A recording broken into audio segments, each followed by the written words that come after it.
မင်္ဂလာပါဒီဗီဒီယိုလေးမှာတော့ CapCut ကိုဆရာကြအသုံးပြုလို့ရစေမယ့်နည်းလမ်း၅မျိုးကိုပြောပြပေးသွားခြင်းပါတယ်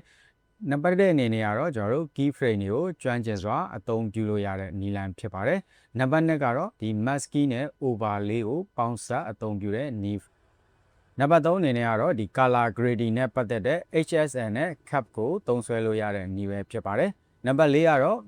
mesh cut ပေါ့နော်ဒီစီးကျင်းနဲ့အညီဖြတ်တောက်တဲ့နည်းလမ်းပဲဖြစ်ပါတယ်နံပါတ်5ကတော့ကျွန်တော်ဒီ chroma key ကိုသုံးပြီးတော့မှဒီ green screen background တွေကိုဖြောက်လို့ရတဲ့နည်းပဲဖြစ်ပါတယ်။ Okay ပါအဲ့တော့အခုပြောသွားတဲ့ဒီအချက်5ချက်ကိုကျွန်တော်တို့ CapCut မှာဘယ်လိုသုံးစွဲရမလဲဆိုတာလေးကိုဆက်ကြည့်လိုက်အောင်ပါ။အဲ့တော့အရင်ဆုံးကျွန်တော်ဒီမှာ CapCut ထဲကိုသွားလိုက်မယ်။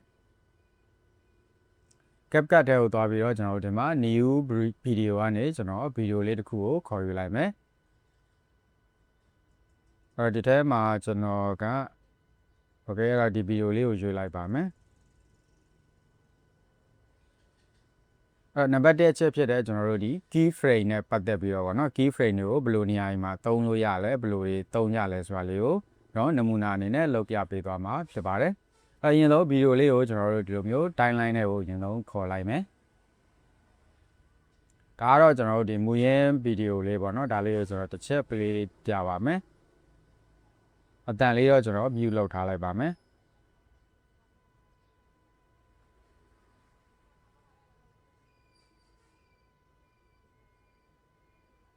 ဒီဗီဒီယိုလေးကတော့ဒီလို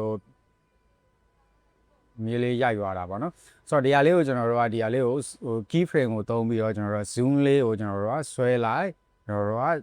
ခြုံလိုက်ပေါ့နော်ဒီလိုမျိုးလေးကျွန်တော်တို့ကမြင်ကွင်းလေးကိုပြသချင်တာမျိုးတွေပေါ့နော်အဲ့ဒါမျိုးနေကျွန်တော်တို့ key frame ကိုသုံးလို့ရတယ်ဆိုတော့ okay အဲ့တော့ကျွန်တော်ဒီဗီဒီယိုလေးကိုကျွန်တော်အတူလေးပဲကျွန်တော်ဖြတ်လိုက်ပါမယ်ဒီနောက်ကကောင်နဲ့ကျွန်တော်ဖြတ်ထုတ်လိုက်မယ်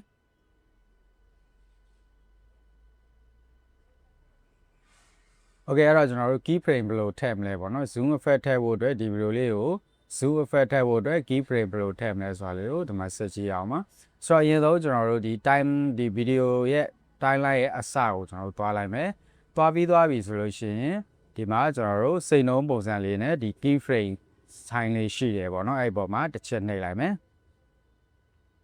โอเคဒါဆိုရင်ဒီမှာအနီအောင်တုံးလေးနဲ့ကျွန်တော်တို့ key frame လေးတစ်ခုရပါပြီပြီးတော့ရင်ဒီဗီဒီယိုလေးကိုနည်းနည်းလောက်ရွှေ့လိုက်မယ်ကိုဘယ်နာကိုကျွန်တော်တို့ zoom ဆွဲခြင်းလဲပေါ့နော်ကို zoom ဆွဲခြင်းတဲ့နေရာလေးကိုဒီကိုကျွန်တော်တို့ဒီကောင်လေးကို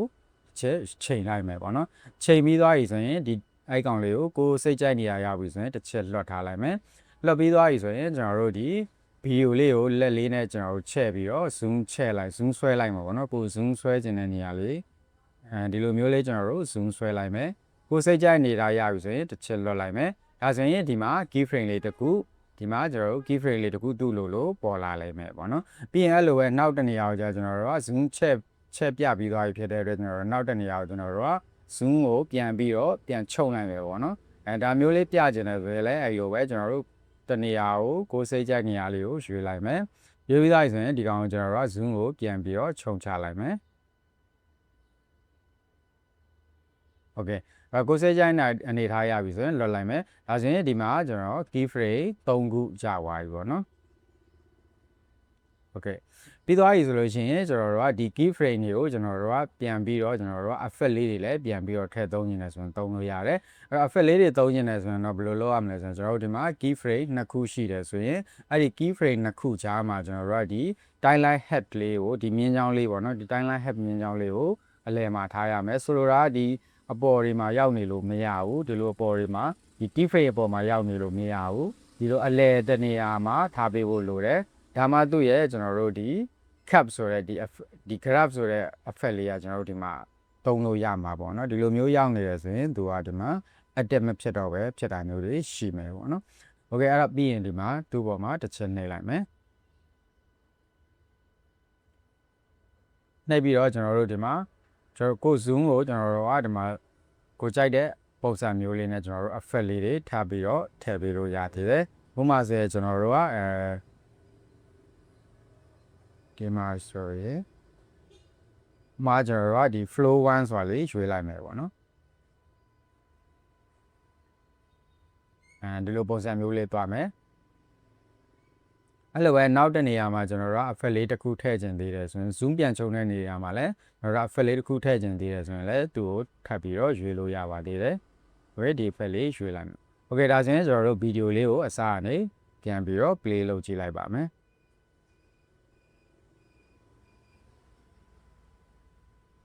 ကျွန်တော်တို့ဒီမှာ zoom ဆွဲသွားပြီ။ဆွဲပြီးသွားပြီဆိုရင်နောက်ထပ် key frame တစ်ခုရောက်တဲ့အချိန်မှာ zoom ကိုပြန်ပြီးတော့ away ကိုပြန်ပြီးတော့ခြုံသွားမယ်ပေါ့နော်။ဒီလိုမျိုးလေးပေါ့နော်အဲ့တော့ကျွန်တော်တို့ကိုယ့်ရဲ့ဗီဒီယိုမှာဒါကတော့ကိုစိတ်ကူးရှိသလိုသုံးပေါ့နော်ဒါကတော့ကျွန်တော်ကဒီနမူနာအနေနဲ့ key frame တွေကိုဘယ်လိုသုံးရလဲဆိုတာကိုပြောပြပေးသွားတာပေါ့နော်အဲ့တော့ဒီဟာလေးပြီးသွားပြီဆိုရင်ကျွန်တော်တို့ဒီမှာ image လေးနှိပ်ပေးလိုက်ပြီဆိုရင်ဒါကျွန်တော်တို့ effect လေးတွေလည်းထည့်လို့ရပါပြီအဲ့တော့တကယ်လို့ဒီ key frame တွေမလို့ကျွန်တော်တို့ပြန်ဖြုတ်ပစ်ချင်တဲ့အခါမှာကိုဖြုတ်ချင်တဲ့ key frame လေးပေါ်မှာတစ်ချက်နှိပ်လိုက်မယ်ဒါဆိုရင်ဒီလိုအညီအောင်ဆက်လေးဖြစ်သွားမယ်ပြီးရင်ဒီအပေါ်က key frame လေးကိုပဲပြန်နှိပ်ပေးလိုက်ပေါ့နော်သူကဒီမှာ minus sign လေးနဲ့ key frame လေးပြနေလိုက်မယ်သူ့ပေါ်မှာတစ်ချက်နှိပ်လိုက်ရင်key frame လေးတွေပြန်ဖြုတ်သွားမယ်ဒီမှာဆိုရင်လည်းအတိုင်းပဲကျွန်တော်ဒီ key frame ကိုပြန်ဖြုတ်လိုက်မယ်ဒါဆိုရင် key frame လေးတွေမရှိတော့ဘူးပေါ့နော်နံပါတ်1အချက်ဖြစ်တဲ့ကျွန်တော်တို့ key frame ကိုဘယ်လိုသုံးရမလဲဆိုတာလေးကိုကျွန်တော်ကဒီချက်မှာပြောပြသွားတာဖြစ်တယ်နံပါတ်2ကတော့ကျွန်တော်တို့ masking and overlay ကိုသုံးပြီးတော့ကိုယ့်ရဲ့ဗီဒီယိုတွေကိုကျွန်တော်တို့ကဒါအထာကြကြပေါင်းဆက်တဲ့ဗီဒီယိုနှစ်ခုကိုပေါ့နော်အထာကြကြပေါင်းဆက်တဲ့နီလန်လေးပဲဖြစ်ပါတယ်ဆိုတော့အရင်ဆုံးကျွန်တော်တို့ဒီမှာ timeline ထဲမှာဒီမှာဗီဒီယိုတစ်ခုရှိမယ်ပေါ့နော်ဗီဒီယိုတစ်ခုထည့်ထားတာရှိတယ်အဲ့တော့နောက်ထပ်ဒီ overlay အနေနဲ့ဗီဒီယိုတစ်ခုထပ်ထည့်ဖို့ရအတွက်ကျွန်တော်တို့ကဒီအောက်မှာ add overlay ကနေโอเคဒါဆိုရင်ဗီဒီယိုနှစ်ခုရလာပြီပြီးရင်ဒီဗီဒီယိုနှစ်ခုရဲ့ကျွန်တော်တို့အချိန်ကြာချိန်ကိုပေါ့နော်အတူတူဖြတ်သွားအောင်ကျွန်တော်ကဒီအပေါ်ကဗီဒီယိုကျွန်တော်ဖြတ်ထုတ်ပလိုက်မယ်တူနဲ့တူသွားအောင်ပေါ့နော်ဖြတ်ထုတ်ဖို့ရအတွက်ဒီပေါ်မှာတစ်ချက်နှိပ်လိုက်မယ်ပြီးရင် split လုပ်လိုက်မယ်ဗီဒီယိုနှစ်ခုကိုကျွန်တော်တို့က split လုပ်မယ်ပြီးသွားပြီဆိုရင်ဒီနောက်ကပိုင်းလေးမှာ select လုပ်ထားပြီးတော့ delete နှိပ်ပလိုက်မယ်โอเคဒါဆိုရင်ဗီဒီယိုနှစ်ခုကအတူတူကြာချိန်အတူတူရှာသွားလိုက်မယ်โอเคအဲ့တော့ဒီဗီဒီယိုနှစ်ခုကိုကျွန်တော်တို့ကဒီ masking နဲ့ overlay ကိုသုံးပြီးတော့ကျွန်တော်တို့ပေါင်းဆက်လို့ရတဲ့နည်းလေးပေါ့နော်ဆိုတော့အရင်ဆုံးကျွန်တော်တို့ကဒီ overlay ဗီဒီယိုလေးပေါ်မှာတစ်ချက်နှိပ်ပြီးတော့သူ့ကို select မှတ်ထားလိုက်မယ်အဲ့တော့ဒီဗီဒီယိုမှာဆိုရင်ဒါကျွန်တော်တို့ကသူ့ရဲ့ site တွေကိုကျွန်တော်တို့လိုသလိုဒီမှာ adjust လုပ်လို့လည်းရသေးတယ်ပေါ့နော်โอเคအဲ့တော့ကျွန်တော်ကဒီအောက်ကဗီဒီယိုနဲ့လည်းတစ်ထပ်သေးကြာအောင်သူ့ကိုနည်းနည်းလေးဆွဲချက်လိုက်မယ်ဆွဲချက်ပြီးသွားပြီဆိုလို့ရှိရင်ကျွန်တော်တို့ဒီအောက်က menu ထဲမှာတစ်ချက်သွားရှာလိုက်မယ်ပေါ့နော်ဒီအောက်ထဲမှာနောက်ဆုံးကိုသွားလိုက်ပါဒီကောင်လေးတွေကိုနောက်ဆုံးသွားလိုက်မယ် sorry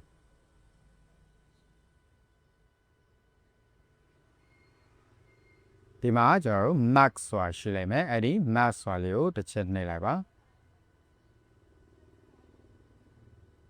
max ထဲမှာရောက်သွားပြီဆိုရင်ကျွန်တော်တို့ဒီကိုကြိုက်တဲ့ပုံစံလေးတွေပေါ့နော်ဒီမှာ horizontal ရှိတယ် mirror ရှိတယ်ဒီမှာ circle ရှိတယ်နှိပ်ကြည့်လိုက်လို့ရတယ်ပေါ့နော်ဒါဆိုရင်ဒီ circle ပုံလေးသူကဒီ overlay frame မှာပြည့်သွားမယ်တကယ်လို့ဒီမှာ rectangle ရွေးလဲရတယ်ပေါ့နော်အဲ့တော့ဒီမှာ horizontal ရွေးလဲရတယ်ပေါ့နော်အဲ့တော့ဒီမှာကတော့ကျွန်တော်က horizontal ကိုပဲရွေးလိုက်မယ် horizontal ကိုရွေးပြီးတော့ကျွန်တော်ကဒီ video ကိုကျွန်တော်တို့တောင်းပြကျွန်တော်တို့ဟိုဘက်ဒီဘက်ကိုပေါင်းဆက်ချင်တာပေါ့နော်ဒီလိုထက်အောက်ပေါင်းဆက်ချင်လဲရတယ်ပေါ့နော်ကျွန်တော်တို့ဒီမှာတစ်ချက် play ကြည့်လို့ရတယ်ဒီလိုမျိုးပေါ့နော်ဒါဆိုရင်တော့အပေါ်အောက်ပေါ့နော်အပေါ်ကဗီဒီယိုတစ်ခုအောက်ကဗီဒီယိုတစ်ခုချက်သွားမယ်အဲ့လိုမျိုးထားခြင်းလည်းရတယ်ဒီမှာတော့ကျွန်တော်ကနည်းနည်းလေးမြင်ကွင်းလေးစမ်းသွားအောင်ဒီကောင်လေးကိုdiagonalနဲ့ပေါ့နော်စောင်းလိုက်မယ်စောင်းမှုရအတွက်ကျွန်တော်တို့ဒီညင်းဝါလေးပေါ်မှာလက်ကလေးနှစ်ချောင်းထောက်ပြီးတော့ကျွန်တော်တို့ဒီဗီဒီယိုလေးကိုလိုလေးလှည့်လိုက်မယ်ပေါ့နော်ဒီလိုလေးလှည့်လိုက်မယ်ဗျโอเคဒါဆိုရင်တောင်းပြဟိုတစ်ချမ်းဒီတစ်ချမ်းဖြစ်သွားမယ်ပေါ့နော်ဖြစ်သွားပြီးတော့ကျွန်တော်တို့ကဒီဗီဒီယိုနှစ်ခုပေါင်းစပ်တဲ့နေရာမှာဒီပေါင်းဆက်ထားတာမျိုးတိတိတသာမဖြစ်စေချင်ဘူးဆိုရင်သူရဲ့ feather ကိုကျွန်တော်တို့အတိုး short လုပ်လို့ရတယ်ဒီမြားလေးပေါ်မှာတစ်ချက်နှိပ်ပြီးတော့ကျွန်တော်တို့ကဒီလိုမျိုးလေးကစားလို့ရတယ်ပေါ့နော်အဲဆိုရင်ဗီဒီယိုနှစ်ခုကကျွန်တော်တို့ဒီလိုမျိုးထင်းထင်းကြီးဖြစ်မနေတော့ဘူးပေါ့နော်ဒီလိုမျိုးလေးအဆက်နေရလေးမှာဒီလိုမျိုးလေးဝါလိုက်မယ်ပေါ့နော်โอเคပြီးသွားပြီဆိုရင်တော့ဒီမှာအမှန်ကျဲလေးကိုနှိပ်လိုက်မယ်နှိပ်ပြီးသွားပြီတော့ကျွန်တော်တို့ဒီမှာတစ်ချက် play ပြပါမယ်โอเคဒါဆိုလို့ရှိရင်ဗီဒီယိုနှစ်ခုကကျွန်တော်တို့ဒီမှာဗီဒီယိုနှစ်ခုရိုက်ထားတဲ့ဟာကိုတစ်ခုတည်းဖြစ်အောင်ပေါင်းပြီးတော့မြင်ကွင်းပုံစံအဆန်းလေးပေါ့နော်ပြသခြင်းတဲ့အခါမျိုးမှာဒီလိုမျိုးဒီ masking ရဲ့ overlay ကိုသုံးလို့ရပါတယ် okay ပါဒီလောက်ဆိုရင်တော့ဒါ musky နဲ့ over လေးကိုကိုစိတ်ကူးနေပေါ့နော်စမ်း3ကြည့်လို့ရသွားမယ်လို့ထင်ပါတယ်နောက်နံပါတ်3ချက်ကတော့ကျွန်တော်တို့ဒီ color grady တိုင်းပေါ့နော်ဒီပုံဗီဒီယိုထဲမှာရှိတဲ့ကျွန်တော်တို့အယောင်တွေနဲ့ပတ်သက်ပြီးတော့ကျွန်တော်တို့ဒီမှာစိတ်ကြိုက်ချိန်ကြီးလို့ရတဲ့အပိုင်းလေးပဲဖြစ်ပါတယ်ဆိုတော့ကျွန်တော်ဒီမှာဒီနံပါတ်3ချက်ကိုပြဖို့ရအတွက်ဒီ overlay ဗီဒီယိုကျွန်တော်ချက် delete လုပ်ပလိုက်တော့မယ်ဖြတ်ပလိုက်မယ်အောက်ကဗီဒီယိုနဲ့ပဲကျွန်တော်တို့တစ်ချက်ကြည့်မယ်ပေါ့နော်โอเคအဲ့တော့ဒီ color grading ဘိုင်းကိုတွားဖို့ရအတွက်ဆိုရင်ကျွန်တော်တို့ဒီဗီဒီယိုပေါ်မှာတစ်ချက်နှိပ်ထားလိုက်မယ်နှိပ်ပြီးသွားတော့ကျွန်တော်တို့ဒီအောက်မှာဒီထက်မှာ menu ထဲမှာကျွန်တော်တို့ adjust ဆိုတာလေးရှိလိုက်မယ်သူ့ပေါ်မှာတစ်ချက်နှိပ်လိုက် adjust ထဲကိုတွားပြီးသွားရင်ကျွန်တော်တို့ဒီမှာ customize ထဲကိုဆက်သွားလိုက်ပါ customize ထဲရောက်သွားပြီဆိုရင်ကျွန်တော်တို့ဒီထဲမှာ HSN ဆိုရဲဒီ color grading နဲ့ပတ်သက်တဲ့ effect လေးတစ်ခုပေါ့နော် setting လေးတစ်ခုတည်းတွေ့လိုက်မယ် okay အဲ့ထဲရောက်သွားပြီဆိုရင်ကျွန်တော်တို့ဒီမှာ color လေးတွေမျိုးစုံရှိရဲပေါ့နော်ဆိုလိုတာကကျွန်တော်တို့ဥမာဒီထဲမှာရှိရဲတက်ပင်နဲ့ပတ်သက်တာเนาะဒီမှာတက်ပင်လေးတွေအစိမ်းရောင်လေးတွေအစိမ်းရောင်တက်ပင်လေးတွေကိုကျွန်တော်တို့ကဒီစိမ့်စိမ့်ဆူဆူလေးထပ်ပြီးတော့ဖြစ်ချင်တယ်ပေါ့နော်ဒီအစိမ်းရောင်ကိုတက်ပင်အစိမ်းရောင်ကိုကျွန်တော်တို့အရောင်ကိုတင်มาဖြစ်တဲ့အတွက်ဒီထဲကအစိမ်းရောင်လေးကိုတစ်ချက်နှိပ်လိုက်မယ်ပြီးရင်ဒီအောက်က saturation ကိုကျွန်တော်တို့ကနည်းနည်းလေးတင်ကြည့်လိုက်မယ်ပေါ့နော်ဒီမှာကျွန်တော်တင်ပြမယ်အဲဒါဗီဒီယိုထဲမှာကြည့်လိုက်ကျွန်တော်တို့ဒီမှာတက်ပင်တွေကပို့ပြီးတော့ဒါအစိမ်းရောင်ဆူဆူပြီးဖြစ်သွားတာတွေ့ရမယ်ဒီ saturation ကိုကျွန်တော် short လိုက်မယ်ပုံထဲမှာရှိရဲ့ဒီအစိမ်းရောင်တွေကကျွန်တော်အရောင်တွေ short သွားတာကိုတွေ့ရလိမ့်မယ်ပေါ့နော်ဆိုတော့ဒီလိုမျိုးပေါ့နော်ကိုရိုက်ထားတဲ့ဗီဒီယိုမှာကျွန်တော်တို့ကအယောင်လေးတွေပြန်ပြီးတော့ပြင်ကျင်တယ်ဆိုရင်ဒီ HSN နဲ့ဝင်လို့ရတယ်အဲ့တော့တကယ်လို့ဒီထဲမှာပါတဲ့ဒီအနီရောင်ကိုကျွန်တော်တို့ကအတိုး short လုပ်ချင်တယ်ဆိုရင်လည်းဒီမှာကစားလို့ရတယ်ပေါ့နော်အဲ့ဒီမှာ switch ရင်တွေ့လာမပြီးဟိုနောက်ထဲမှာကျွန်တော်တို့အနီရောင်နဲ့ပတ်သက်တဲ့ဗီဒီယို object တွေကိုသူကအယောင်ဒီမှာကျွန်တော်တို့တင်ပေးသွားတာပေါ့နော်အဲ့တော့ကျန်တဲ့အယောင်တွေမပါတော့သူအနီရောင်ကိုပဲတင်ပို့သွားတာမျိုးပေါ့နော်ဒီမှာကျွန်တော် short လိုက်မယ်အဲဒါဆိုရင်ကိုယ့်ရဲ့ဗီဒီယိုကအယောင်ကဖြူဖြက်ပြော့ကြီးဖြစ်သွားတာပေါ့နော်အဲဒီကောင်ကိုတင်လိုက်မယ်ဆိုလို့ရှိရင်အဲဒီမှာဗီဒီယိုလေးကပို့ပြီးတော့စူစူပြေပြေလေးဖြစ်လာတာမျိုးပေါ့နော်အဲ့တော့ဒါတွေကတော့ကိုယ်စိတ်ကြိုက်တွေထဲမှာစမ်းသုံးကြည့်ပေါ့နော်စမ်းသုံးကြည့်လိုက်ပါပြီးသွားပြီဆိုရင်တော့ဒါကိုယ်စိတ်ကြိုက်ရပြီဆိုရင်ဒီအပေးကအမှန်ချက်လေးကိုနှိပ်ပေးလိုက် sorry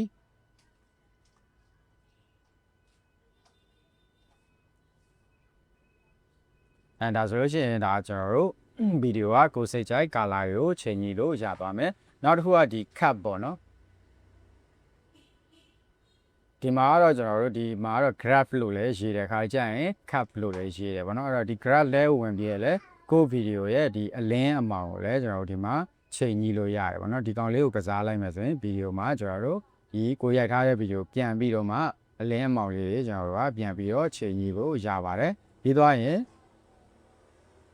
ဒီမှာအမှန်ချက်လေးပဲနေပေးလိုက်ပါเนาะဒါဆိုလို့ရှိရင်ကြာသွားပြီအဲ့တော့နံပါတ်3ချက်ပြတဲ့ဒီ color grading နဲ့ပတ်သက်ပြီးတော့ဗီဒီယိုထဲမှာ color တွေပြန်ပြင်နေဆိုရင်ဒီနည်းလမ်းလေးကိုသုံးကြည့်ပါနံပါတ်4ကတော့ကျွန်တော်တို့ mesh cut ပေါ့เนาะအဲ့တော့ဒီစီးကျင်းတဲ့အညီကိုယ့်ရဲ့ဗီဒီယိုလေးတွေကိုကျွန်တော်တို့ကထည့်သွင်းဖြတ်တောက်ချင်တယ်ဆိုရင်ကျွန်တော်တို့ကဒီ beat တွေကိုကျွန်တော်တို့ကဒီ cut ကို auto generate လုပ်ခိုင်းလို့ရတယ်ပေါ့เนาะအဲ့တော့ဒီစီးကျင်းတဲ့ဒီဗီဒီယိုလေးတွေဆန်တစ်ခုနဲ့တစ်ခုပြောင်းသွားတာမျိုးကျွန်တော်တို့ beat လိုက်ပြောင်းခြင်းလဲဆိုရင်ဒီနည်းကိုသုံးလို့ရတယ်ပေါ့နော်ဆိုတော့အရင်ဆုံးကျွန်တော်ကဒီမှာဆိုရင်ဒီဗီဒီယို clip လေးတွေရယ်နောက်တစ်ခါအောက်မှာကျွန်တော်တို့ဒီ music လေးရယ်ပေါ့နော် music track လေးတစ်ခုရယ်ဒီမှာထည့်ထားတယ်ဆိုတော့အဲ့ကောင်လေးလုပ်ဖို့ရအတွက်တော့ကျွန်တော်တို့ဒီ music ပေါ်မှာတစ်ချက်နှိပ်လိုက်နှိပ်ပြီးသွားရင်ဒီအောက်က menu bar ထဲမှာ beat ဆိုတာလေးရှိလိုက်မယ်ပေါ့နော်ဒီမှာလေးပါဒီbeat ဆွဲခဲလေးကိုတစ်ချက်နှိပ်ပြီးတော့ဝင်လိုက်မယ်ဝင်ပြီးသွားပြီဆိုရင်ကျွန်တော်တို့ဒီဘေးမှာ auto generate ဆိုတာလေးရှိရဲသူ့ကိုဖွင့်ပေးလိုက်ပေါ့နော်ဒါဆိုရင်ဒီမှာ edit beat ဆိုပြီးတော့သူလှုပ်နေမယ်ဒီကောင်လေးကတော့ခဏလေးစောင့်ပေးရတယ်ပေါ့နော်သူကကိုယ့်ရဲ့ဒီတီလုံးအလိုက်ကိုသူကတခါပဲ auto generate လုပ်ပေးသွားတယ်ဒါဆိုရင်သူကဒါကျွန်တော်တို့ generate လုပ်ပြီးသွားပြီဒီမှာ timeline ထဲမှာဆိုရင်ဒီလိုအဝါရောင်ဆက်လေးတွေနဲ့ပြထားတယ်ပေါ့နော်သူစီးချက်လေးတွေကိုဒီမှာဝိုင်အောင်ဆက်လေးနဲ့ပြထားတယ်အဲ့တော့ဒီကောင်လေးကိုဒါအဆင်ပြေပြီဆိုရင်ကျွန်တော်တို့ဒီမှာအမှန်ချက်လေးနှိပ်လိုက်မယ်โอ Okay အမှန်ကြီးလေးနဲ့ပြီးသွားပြီဆိုရင်ကျွန်တော်တို့ကဒီမှာ beat ကရောက်ဒီမှာကျအဖြူရောင်အဆက်လေးတွေနဲ့ဒီမှာတွေ့နေရလိမ့်မယ်ပေါ့နော်အဲ့အဖြူရောင်ဆက်လေးတွေအတိုင်းကိုယ့်ရဲ့ဒီဗီဒီယိုကိုဒီလိုမျိုးလေးချိန်ညှိပေးလိုက်ပေါ့နော်ဒီလိုမျိုးလေး adjust လုပ်ပေးလိုက်ဒါတော့ကိုယ်အဆင်ပြေသလိုချိန်ညှိပေါ့နော်အတိအကျတော့လုပ်စရာမလိုဘူးအဲ့ဒီ beat အတိုင်းကိုယ့်ရဲ့ဗီဒီယိုကို flow လေးသွားခြင်းနဲ့ပြောင်းစေခြင်းနဲ့ဆိုရင်ကျွန်တော်တို့ကအဲ့ဒီ beat လေးတွေအတိုင်းကိုတစ်ချက်ချိန်ညှိပေးလိုက်ပေါ့နော်နောက်ထပ်နံပါတ်5အချက်ကတော့ကျွန်တော်တို့ဒီ background ဖြောက်တာပေါ့နော်ဗီဒီယိုတွေမှာပါတဲ့ background တွေကိုဒီ green screen background တွေကိုဖြောက်လို့ရတဲ့နည်းလမ်းလေးကိုပြောပြပေးသွားချင်ပါတယ်ဆိုတော့အရင်ဆုံးကျွန်တော်ကဒီမှာ green screen ဗီဒီယိုလေးတစ်ပုဒ်ကိုအရင်ဆုံးဒီမှာထည့်လိုက်မယ်ဆိုတော့ဒီကောင်တွေကိုကျွန်တော်တစ်ချက်ဖြတ်လိုက်မယ်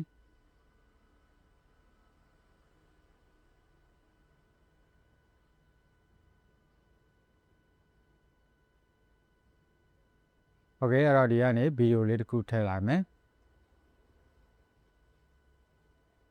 ဒီထဲမှာကျွန်တော်က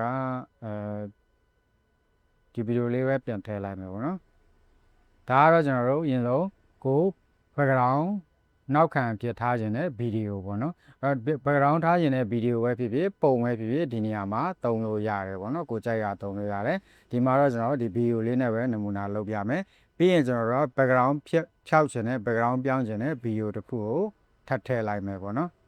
အဲ့ကောင်လေးကတော့ကျွန်တော်ဘယ်ကနေထည့်ပေးရမလဲဆိုရင်ဒီ overlay track ကနေထည့်ပေးရမယ်ပေါ့အဲ့တော့ဒီမှာလွတ်တဲ့နေရာမှာတစ်ချက်နဲ့ပြီးရင်ဒီမှာ overlay ကိုနှိပ်လိုက်ပြီးရင် add overlay ဆိုပြီးတော့ဒီပြီးရင်ဒီမှာ add ကိုနှိပ်ပြီးထည့်လိုက်မယ်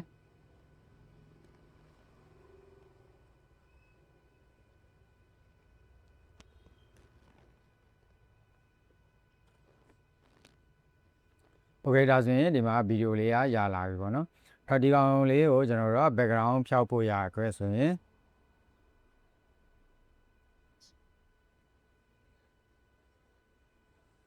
ဒီအောက်က menu bar ထဲမှာကျွန်တော်တို့ remove background ဆိုတာလေးရှိလိုက်မှာပေါ့နော်အဲ့ဒီကောင်လေးကိုတစ်ချက်ရှာလိုက်မယ်ဒီမှာကျွန်တော်တို့ remove bg ဆိုတာလေးရှိရဲသူကိုတစ်ချက်နှိပ်လိုက်နှိပ်ပြီးရင်ဒီမှာ chroma key ဆိုတာလေးရှိလိုက်မယ်အဲ့ဒီ chroma key တဲ့ကိုတစ်ချက်ဝင်လိုက်ပါဝင်ပြီးသွားပြီဆိုရင်ကျွန်တော်တို့ဒီမှာဒီ color picker ဆိုတဲ့ကောင်လေးကိုရွေးထားလိုက် color picker လေးကိုရွေးပြီးတော့ဒီ color picker လေးကိုကျွန်တော်တို့ကဒီ green အစိမ်းအောင်ပေါ်မှာကျွန်တော်တို့ကရွှေ့ပေးလိုက်ပါနော်ရွှေ့ပေးလိုက်ပုံရဲ့ဒီကောင်ဆိုရင်ဒါကျွန်တော်တို့ green screen ပြနေရမယ်ဒီကောင်ကိုဒီဘက်ဖေးကိုရွှေ့လိုက်မယ်ဒီအလေအဆက်လေးပေါ့နော်ဒီအလေအဆက်လေးကို green screen ပေါ်ရွှေ့ပေးလိုက်ဒါဆိုရင်ဒီ green screen background ကြီးကပျောက်သွားမယ်ပျောက်သွားပြီးတော့ကျွန်တော်တို့ဒီအောက်မှာ intensity ကို share တို့ပေါ့နော်ဒီ feather add တို့ကိုဒါကျွန်တော်တို့ကြိုက်တယ်လို့ချိန်ကြီးလို့ရတယ်ပေါ့နော်အဲ့တော့ဒီမှာဆိုလို့ရှိရင် intensity နည်းသွားမယ်ဆိုရင်ဒီမှာဘေးမှာဒီအစိမ်းရောင် line ကြီးတွေတွေ့နေရတယ်ပေါ့နော်အဲ့ industry ကတော့ကိုယ့်ရဲ့ video ပေါ်မှာမတူပြီးတော့ဒါလေးကိုတစ်ချက် adjust လုပ်လိုက်ပေါ့နော်တစ်ချက်ချိန်မိလိုက်ပါ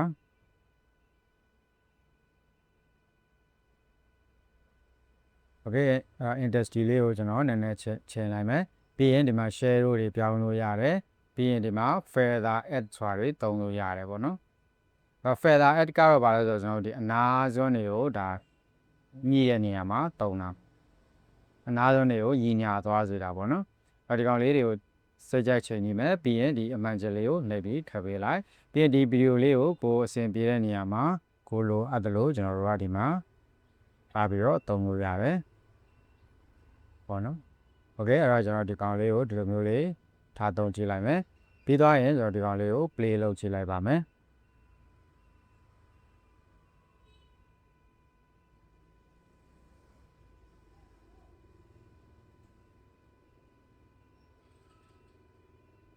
โอเคဒါကတော့ဒါကျွန်တော်တို့နမူနာစမ်းကြည့်တာပေါ့နော်နမူနာလောက်ပြတာဖြစ်တဲ့အတွက်မိတ်ဆွေတို့ကတော့ကိုစိတ်ကူးရှိသလိုဒီမှာသုံးလို့ရတယ်ပေါ့နော်โอเคပါဒါဆိုလို့ရှိရင်ဒါကျွန်တော်တို့ CapCut ကိုသုံးပြီးတော့ video edit လုပ်နေတဲ့ content creator တွေအနေနဲ့ပေါ့နော်ဒီချက်လေးတွေတည်ထားမယ်ဆိုရင်ဒါကျွန်တော်တို့ကိုရဲ့ video လေးတွေကိုဒါစိတ်တိုင်းကြဒါကျွန်တော်တို့ edit လုပ်လို့ရသွားစေမှာဖြစ်ပါတယ်ကြည့်ရှုပေးတဲ့အတွက်အားလုံးကိုကျေးဇူးတင်ပါတယ်